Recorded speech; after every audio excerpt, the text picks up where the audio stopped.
હવે મેથ્સના અનંત શિખરોને કરી શકશો તમે સર, કારણ કે તમારી સાથે છે આશિષ સર.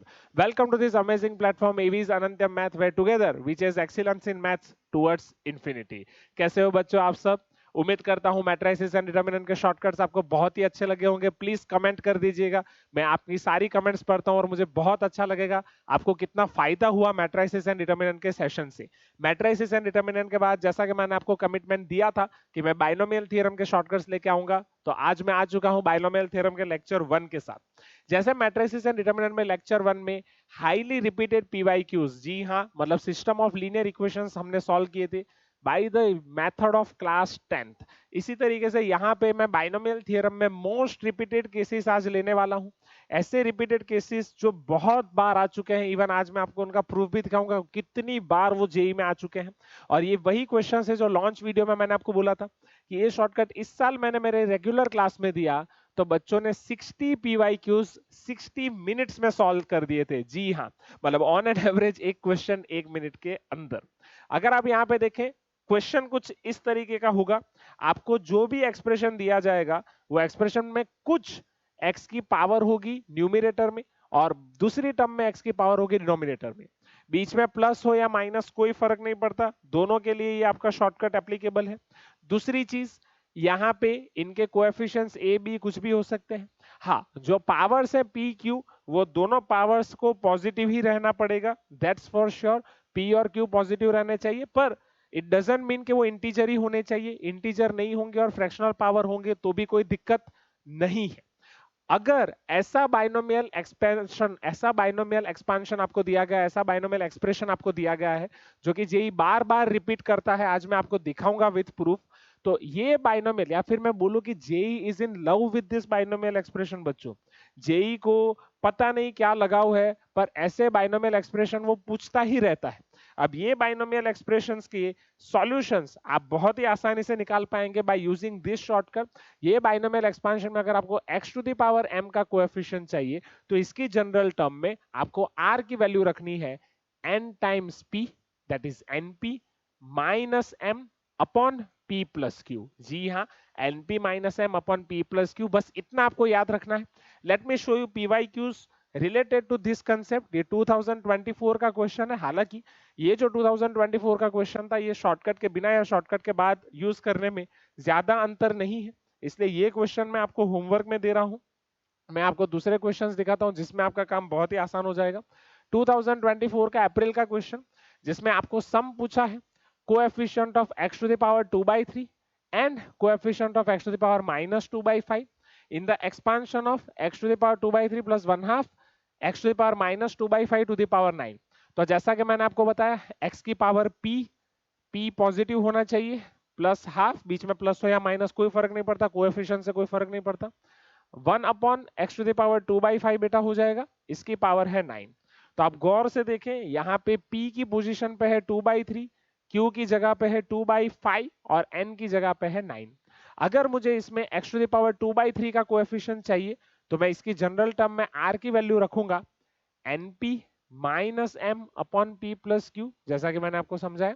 तो np इन दोनों का प्रोडक्ट करूंगा बेटा, that is 9 times 2/3 minus m is nothing but again 2/3 upon p plus q, जो हो जाएगा 2/3 प्लस 2/5. अब जैसे मैं इसे सिंप्लीफाई कर रहा हूं बेटा, तो ये 9 माइनस 1 8 टाइम्स 2/3 हो जाएगा बेटा. अगर मैं यहाँ पे एलसीएम ले रहा हूं, 5 2 जा 10, 3 2 जा 6, ये आपका हो जाएगा 16/15. और जैसे मैं यहाँ पे सिंप्लीफाई करूंगा, तो 8 2 जा 16 हो जाएगा, 3 5 जा 15 हो जाएगा, 5 को आप ऊपर ले सकते हैं, तो 2 इंटू 5/2 आपकी r की वैल्यू हो जाएगी 5. तो पहला कोएफिशिएंट आपको ढूंढने के लिए जस्ट आपको r equal to 5 general term में रखना है. अब जैसे जनरल टर्म के अंदर मैं r इक्वल टू 5 रख रहा हूं, तो x टू द पावर 2/3 का कोएफिशिएंट वो आपका हो जाएगा ना NCR, r is nothing but बेटा 5, a to the power n minus r वो लिखने की जरूरत नहीं, क्योंकि वहां पे सिर्फ वेरिएबल ही मिलेगा, यहाँ पे भी वेरिएबल मिलेगा, मुझे सिर्फ कोएफिशिएंट चाहिए. तो 1/2 to the power r which is nothing but 5. तो इसे अभी एज इट इज ही रखें, ज्यादा से ज्यादा आप इसे 9c5 को 9c4 लिख सकते हैं, और अपॉन 2 टू द पावर 5, क्योंकि अल्टीमेटली आपको सम करना है तो दूसरा कोएफिशिएंट हम ढूंढेंगे, उसके बाद आगे बढ़ेंगे। जैसे दूसरे कोएफिशिएंट के लिए आपको x टू द पावर -2/5 का कोएफिशिएंट ढूंढना है, तो एक आपने ढूंढा है तो दूसरा आपके लिए काफी आसान हो जाएगा। जस्ट सी ओवर हियर, दूसरा आपको ढूंढने के लिए पहला जो हमने किया था उसी एक्सप्रेशन में m की जगह 2/3 की जगह रखना है -2/5। So now r is equal to np minus m upon p plus q is equal to n मेरे पास है 9, p था 2/3, अब माइनस q मेरे पास -2/5 है तो वो +2/5 हो जाएगा upon p plus Q, denominator आपका एज इट इज रहने वाला है विच वॉज 2/3 + 2/5। तो अब जैसे मैं सिंप्लीफाई करूंगा तो डिनोमिनेटर में गौर से देखे बेटा, ये अगेन 5 2 जा 10, 3 2 जा 6, 16/15 आ जाएगा। न्यूमिनेटर में आप देखेंगे तो ये आपका क्या हो जाएगा भाई साहब, 5 2 जा 10, दैट इज नथिंग बट 90, 3 2 जा 6, तो ये आपका हो जाएगा 96/15, 15 15 कट हो जाएगा एंड 16 6 जा 96 और नॉट, तो यहाँ आपकी r की वैल्यू हो जाएगी 6। अब जैसे आप r की वैल्यू बेटा 6 सब्सटीट्यूट कर देंगे तो r की वैल्यू 6 सब्सटीट्यूट करने पे कोएफिशिएंट ऑफ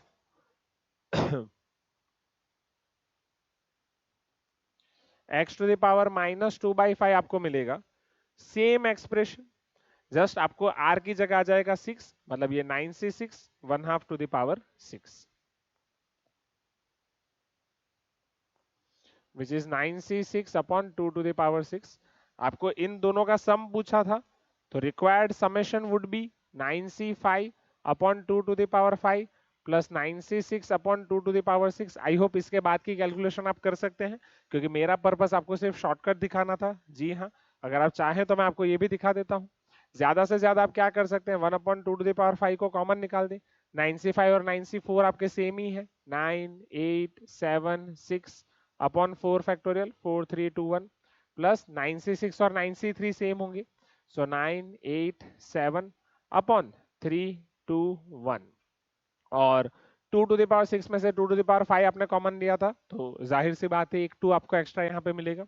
तो जैसे आप फर्दर सिंप्लीफिकेशन करेंगे 4 2 जा 8 यहाँ पे कट हो जाएगा, यहाँ पे आप 3 2 जा 6 को कट कर सकते हैं, इधर आपका 3 3 जा 9 कट हो जाएगा, 2 2 जा 4, 4 2 जा 8 हो जाएगा, सो 3 2 जा 6, और यहाँ पे एक और 2 आप इवन कॉमन निकाल सकते हैं क्योंकि ये 2 टू द पावर 5 है, इधर से एक 2 निकलेगा, यहाँ से ये 2 निकाल दें तो ये 2 की पावर 4 हो जाएगी, तो 2 की पावर 4 इज नथिंग बट 16, ये 9 7 आपके पास बचेगा बेटा 63, 7 3 बचेगा 21, तो ये 4 और 6 + 2 आपका हो जाएगा 8, 84/16, तो ये आपका हो जाएगा 8 2 जा 16 और ये आपका हो जाएगा 42, फिर हो जाएगा 21/4। सो फाइनल आंसर आपको मिलेगा 21/4। Is it clear? क्या ये समझ में आ रहा है बच्चों, हाँ या ना? राइट, कितना आसान हो रहा है। Let me show you one more question based on this, आपको सेम शॉर्टकट का यूज कराते हुए 2024 अप्रैल का नेक्स्ट क्वेश्चन कि if the constant term in the expansion is p then 108p। अब यहाँ पे आप गौर से देखें तो ये 3 टर्म्स हैं और ये जो 2 टर्म्स है यहाँ पे हमारा एक्सप्रेशन है कि नहीं, हाँ या ना? अब जाहिर सी बात है अगर आपको कांस्टेंट टर्म का पूछा है तो कांस्टेंट टर्म के लिए अगर मैं इसे x की पावर m से कंपेयर करूं तो x की पावर 0 हो जाएगी, तो कांस्टेंट टर्म के लिए m हमारा 0 हो जाएगा। अब इसका यूज हम कैसे करेंगे, तो 1 को पहले मल्टीप्लाई करूंगा, फिर 2x को, फिर -3x² को, तो ये मेरा हो जाएगा 1 times 3/2x² minus 1/3x to the power 9, फिर प्लस 2x यहाँ पे मल्टीप्लाई होगा बेटा, तो वो हो जाएगा 3/2x² minus 1/3x to the power 9, और लास्ट में -3x³ के साथ आपका हो जाएगा 3/2x² minus 1/3x to the power 9। उम्मीद करता हूं कि बेटा ये आपको समझ में आ रहा होगा। अब मुझे हर एक में कांस्टेंट टर्म निकालनी है। कांस्टेंट टर्म के लिए अगेन मेरे पास जो शॉर्टकट है वो अगर मैं अप्लाई कर दूं, so shortcut is r is np minus m upon p plus q। अब जो जो चीजें यहाँ पे फिक्स है, लाइक n फिक्स है, p फिक्स है, q फिक्स है, वो रख देता हूं। हर केस में m चेंज होगा, m क्यों चेंज होगा वो भी आपको दिखाता हूं। सो n जो है हमारा n वो 9 है, p हमारा 2 है, माइनस m चेंज होगा, p प्लस q हमारा 2 + 1 3, so this is 18 minus m upon 2 + 3 5, ये वैल्यू हो जाएगी आर की। अगर ये चीजें आपको क्लियर हैं तो इधर गौर से देखें। इस क्वेश्चन के अंदर मुझे कांस्टेंट टर्म चाहिए तो मैं m की वैल्यू 0 रख देता हूं। जैसे m 0 रख रहा हूं तो मेरे पास r क्या होगा वो ढूंढते हैं नेक्स्ट स्टेप में। यहाँ पे मुझे कांस्टेंट टर्म चाहिए तो जाहिर सी बात है x⁻1 बाहर है, तो यहां से मुझे x⁻−1 लेनी पड़ेगी, मतलब m-1 लेना पड़ेगा। यहाँ कांस्टेंट टर्म चाहिए तो इधर x³ है, तो यहाँ अंदर से मुझे x⁻³ लेनी पड़ेगी, मतलब m को -3 लेना पड़ेगा। The moment I put m equal to 0, जैसे मैं m इक्वल टू 0 रख रहा हूं r 18/5 हो जाएगा। अब आप ही मुझे बताएं क्या r 18/5 पॉसिबल है? जी हाँ, नॉट पॉसिबल। मतलब जी नहीं, पॉसिबल नहीं है। अगर m की वैल्यू -1 रख रहा हूं तो r मेरा 19/5 हो जाएगा, which is also not possible. और अगर r की वैल्यू मैं -3 रख रहा हूं तो r मेरे पास हो जाएगा 18 -3/5, which is 21/5, which is also not possible। तो आप देख सकते हैं कि कांस्टेंट टर्म यहाँ पे मिलने वाली नहीं है। सिंस कांस्टेंट टर्म नहीं मिल रही है इसलिए p की वैल्यू 0 हुई, तो 108 p की वैल्यू भी क्या हो जाएगी? 0। ओके बच्चों, एक छोटी सी गलती हो गई थी यहाँ पे कि ये p2 है और q1 है, तो 2 + 3 नहीं होगा, यहाँ पे हमारा होगा 2 + 1। तो फाइनल आंसर जो होगा वो 3 होगा। तो अगर मैं यहाँ पे डिनोमिनेटर 3 रख दूं तो मेरे पास कुछ टर्म्स आएंगी, इसलिए इसका फाइनल आंसर 0 नहीं होगा, जो कि मुझे डाउट गया। तो जैसे मैं यहाँ पे 1 रख रहा हूं तो 2 + 1 हमारा 3 हो जाएगा। 18/3 मतलब मुझे यहाँ पे R6 रखना पड़ेगा। हाँ, यहाँ पे कोई वैल्यू पॉसिबल नहीं होगी, पर जैसे यहाँ पे मैं 3 रख रहा हूं तो 7 3 21 हो जाएगा। तो अब जाहिर सी बात है इधर से कोएफिशिएंट लाना है तो मुझे R = 6 रखना है। अब general term in terms of सिर्फ कोएफिशिएंट रखने की मैं कोशिश करता हूं, तो जनरल टर्म के लिए मेरे पास 9CR हो जाएगा। a⁻n-r मैं सिर्फ कोएफिशिएंट को ले रहा हूं, तो 3/2⁹ हो जाएगा और -1/3 हो जाएगा। Is this clear? मैं जनरल टर्म लिखने की कोशिश कर रहा हूं बेटा। अब जैसे जनरल टर्म में मैं r = 6 यहाँ पे सब्सटीट्यूट करूंगा तो ये जो पहली टर्म है वो मेरे पास हो जाएगी 9c6 3/2⁵ -1/3⁶ और आगे मल्टीप्लाई में है 1। यहाँ पे जो बच्चे जनरली मिस्टेक करते हैं, आगे का कोएफिशिएंट जो मल्टीप्लाई करना है वो भूल जाते हैं, यहाँ तो मिलेगा नहीं।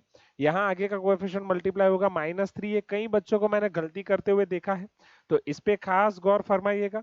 This is particularly your precaution step.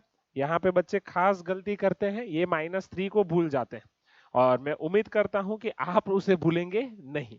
तो जैसे ये -3 आप यहाँ पे रखेंगे, अब r की वैल्यू 7 मैं इसके अंदर सब्स्टिट्यूट कर दूं तो ये आपका 9c7 हो जाएगा बेटा। 3/2⁹ विच इज नथिंग बट 2 और -1/3⁷ अब इन दोनों को आपको ऐड ऑन करना है, जो आप नेक्स्ट स्लाइड पे भी ऐड ऑन कर सकते हैं।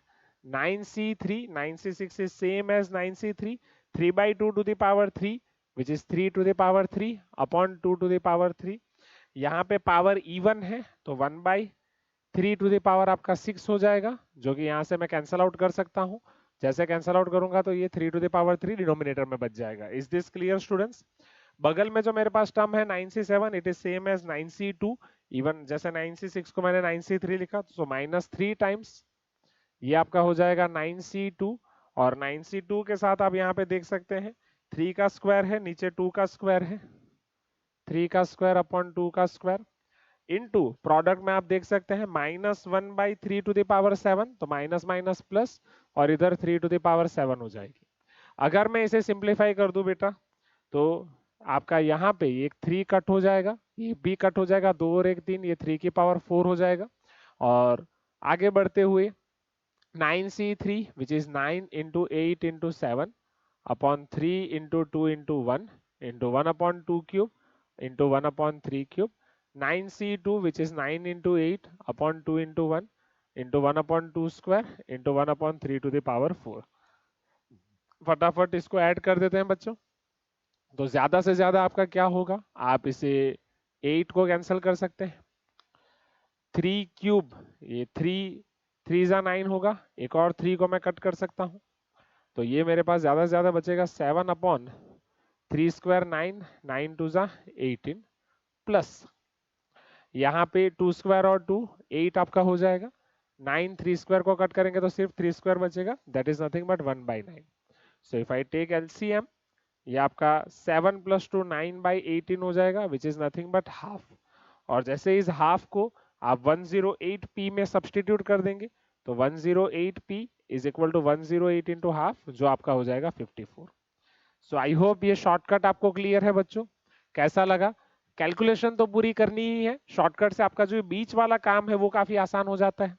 जैसे यहीं पे आप आगे देखें, जेई मेंस 2023 का एक क्वेश्चन है कि coefficient of x to the power 9 in this expansion and coefficient of x to the power -9 in this expansion are equal. ये दोनों कोएफिशिएंट इक्वल है तो अल्फा बीटा होल स्क्वायर आपको निकालना है। अब सेम वैरायटी, जैसा कि मैंने आपको बोला कि जेई बार बार पूछता है, तो इस वैरायटी के लिए, पहली वैरायटी के लिए अगर मैं np - m यूज करूं, इस वैरायटी के लिए r को आप क्या रखेंगे बेटा? 11 × 3 minus m which is 9 upon p plus q, मतलब 3 + 1 हो जाएगा।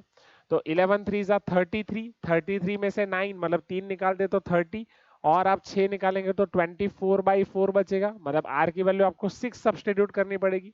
और सेकंड केस के लिए r is equal to np 11, p आपका हो जाएगा 1 माइनस m आपका है -9 which is +9 upon p plus q 1 + 3। 11 और 9 20, 20/4 आपका हो जाएगा 5, मतलब दूसरे एक्सप्रेशन में आप r की वैल्यू रख देंगे 5। तो वहां से वो दोनों आपके जनरल टर्म से आप उनके कोएफिशिएंट्स को इक्वेट कर सकते हैं। लाइक पहले के लिए अगर मैं लिखना चाहूं तो वो हो जाएगा 11c 6 alpha to the power 11 - 6 and 1/बीटा टू द पावर 6। दूसरे के लिए मैं रखूंगा वो हो जाएगा 11c 5 alpha to the power 11 - 5 that is 6 and -1/बीटा to the power 5। Hope this is clear to you. मैं सिर्फ कांस्टेंट टर्म्स पे ही फोकस कर रहा हूं, और 11c6 11c5 सेम होने की वजह से कैंसिल हो जाएगा। आपको अल्फा बीटा का स्क्वायर चाहिए, ये alpha to the power 5 upon beta two the power 6 है, यहाँ पे alpha to the power 6 upon beta two the power 5 है नेगेटिव में। तो जाहिर सी बात है कि एक एक अल्फा को आप कट कर सकते हैं सामने से, मतलब एक एक अल्फा बचेगा, यहाँ पे बीटा बचेगा, तो अल्फा इंटू बीटा आपको मिल रहा है -1, तो अल्फा बीटा का होल स्क्वायर ये आपके लिए हो जाएगा +1। कितना आसान क्वेश्चन हो गया? Please give me some response. बताइए कितनी आसानी से हम सॉल्व कर सकते हैं, हाँ या ना? फायदा हो रहा है कि नहीं? ये जेईई मेंस 2023 का है, coefficient of x to the power 5 in this expansion. मैंने पहले डिफिकल्ट क्वेश्चन उठाए, लास्ट में आसान क्वेश्चंस रखे हैं। तो r की वैल्यू मैं डायरेक्टली रख सकता हूं। r की वैल्यू क्या हो जाएगी बेटा? np 5 × 3 minus m which is 5 upon p plus q 3 + 2। तो 5 3 जा 15 - 5 आपका क्या हो जाएगा बेटा? 10/5। r की वैल्यू 2 हो जाएगी। अब बस आसानी से आप बस r की वैल्यू 2 रख दें। जैसे r की वैल्यू 2 रखूंगा तो ये हो जाएगा 5c2 2 to the power 3 minus 1/3 to the power 2। ये पावर में है बेटा, 5c2 10 है, 2 टू द पावर 3 8 होता है, माइनस का स्क्वायर प्लस 3 स्क्वायर हो जाएगा 9। तो 80/9 आपके पास बन रहा है। चुटकियों में आपका पीवाईक्यू सॉल्व हो गया। Is this clear?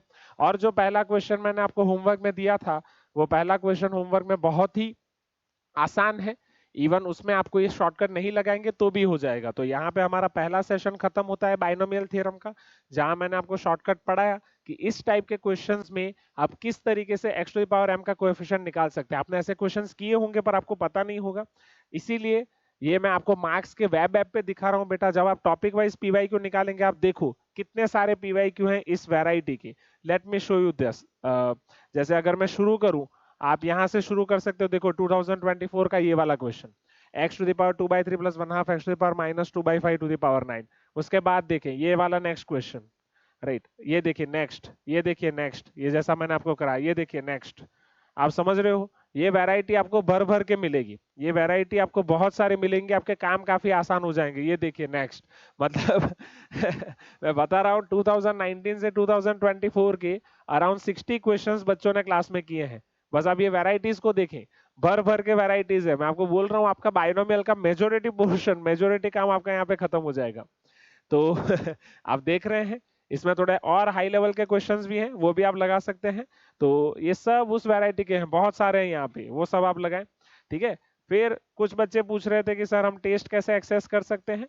तो टेस्ट को एक्सेस करने के लिए एक अलग से यूट्यूब शॉर्ट मैंने बनाया है, वो आपको मिल जाएगा। हमारी ऐप से एक्सेस कर सकते हो, या तो यूट्यूब चैनल पे आप चले जाएं। जैसे आप हमारी यूट्यूब चैनल पे जाएंगे, उसके बायो में चले जाएं, बायो में 4 लिंक दिखेंगे, उसमें से पहली लिंक को आप क्लिक कर दें तो आप टेस्ट को अटेम्प्ट कर पाएंगे। अगर आपसे साइन इन मांगते हैं कीजिए, नहीं मांगते हैं कोई दिक्कत नहीं है, डायरेक्टली आप जा सकते हैं। Free test for JEE mains 2026 वाली लिंक पे चले जाएं। 19 पेपर आपके लिए अवेलेबल हैं, किसी भी पेपर पे क्लिक कर दें, लॉग इन करें और टेस्ट दें। Wish you all the best, मस्त अच्छे से पढ़ते रहें। मिलते हैं जल्द ही नेक्स्ट सेशन में, और इन सभी शॉर्टकट्स की पीडीएफ आपको मिलेंगी हमारी ऐप में। Wish you all the best.